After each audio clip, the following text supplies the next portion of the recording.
I personally don't see that as a possibility, Chancellor. Our ears are pretty good right now on that front, but we are combing through that possibility as well. Then Sir Darling turned, looked over at the Home Secretary to give Burnley one more chance to stop a direction that he was about to go in, and once getting a nod to move forward, drew attention to a young woman who was sitting in the back row in one of the chairs up against the wall. I'd like to turn the floor to someone that I am hoping, with the Chancellor's approval, can take the minute-by-minute lead on the investigation. Inspector Davina Steele. Steele was young, 27.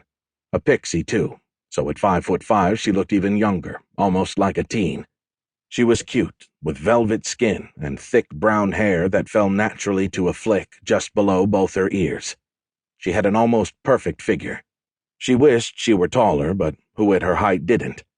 Everything else that was God-given she was okay with, including her mind, which, since she'd been a young girl, had been her very own secret weapon.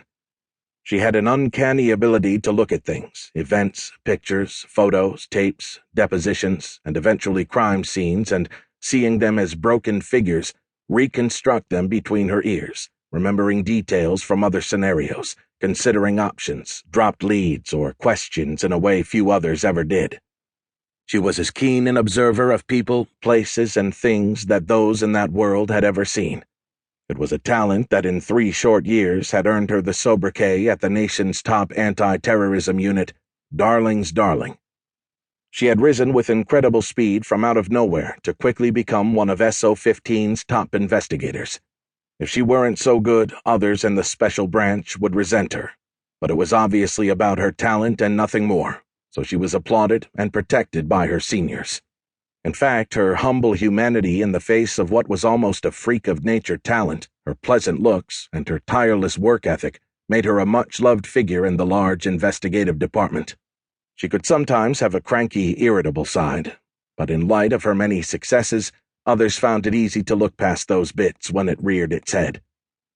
Sitting directly behind the mountain of a man that was Major General Darling, having been told in advance that she was going to be up on her feet with a pitch, Steele was far more nervous than she thought she'd be, especially with Georgia Turnbull there, 2 feet away. She had met Miss Turnbull before here in the cabinet room. She and many of the cabinet secretaries, along with Prime Minister Lassiter, were here when Steele gave the lead report on the arrest last year at Heathrow that had thwarted a bombing at the Syrian embassy. She had run that file and worked it to great success. In truth, she idolized Georgia Turnbull. She knew every detail and most of the footnotes in Georgia's rise to power, the road she took from Glasgow as a young girl to Finchley, to Cambridge, and up through the back channels of New Labour. Steele also was from poor Scottish parents who had moved south to run a small business in London, so it made sense that Georgia, whose father had a pharmacy in Finchley, was one of the young woman's heroes. Being here now, about to address her in the most calamitous moment, to be given this responsibility to work, if not alongside her, then directly under her, was the opportunity of a young lifetime.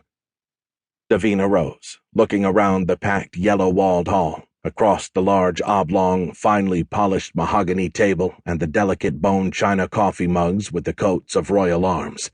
It didn't seem real to be here now, or ever. Her home in her parents' musty 2-bedroom flat in Bloomsbury, her upbringing as counter-staff in their tiny breakfast and lunch bar, didn't prepare her for this. She had grown up poor. A quiet face in the back row of any crowd, she continued to find this proximity to power to be both foreign and unsettling. The only consolation was her awareness that none of these power players would find this normal either. No one in that room could ever have been prepared for a turn such as the one the government had taken yesterday evening. Let me begin by saying good morning, and that I wish to extend my deepest sympathies to the family of the Prime Minister and my warmest thoughts for his return to health. Also to you here in this room, many of whom I'm sure call Mr. Lassiter a close friend. Georgia liked her already. She had a sweet trace and lilt of a Scottish accent that Georgia found appealing. She remembered her from last year and the attempted Syrian embassy bombing, and of course Sir Melvin had tipped her off in a private moment before the start of the meeting that Darling wanted to use the young Scottish gal on this most urgent matter. She had an inviting face. To keep listening to this audiobook, I've left you a link in the description so you can do it, at no cost thanks to Audible's 30-day free trial.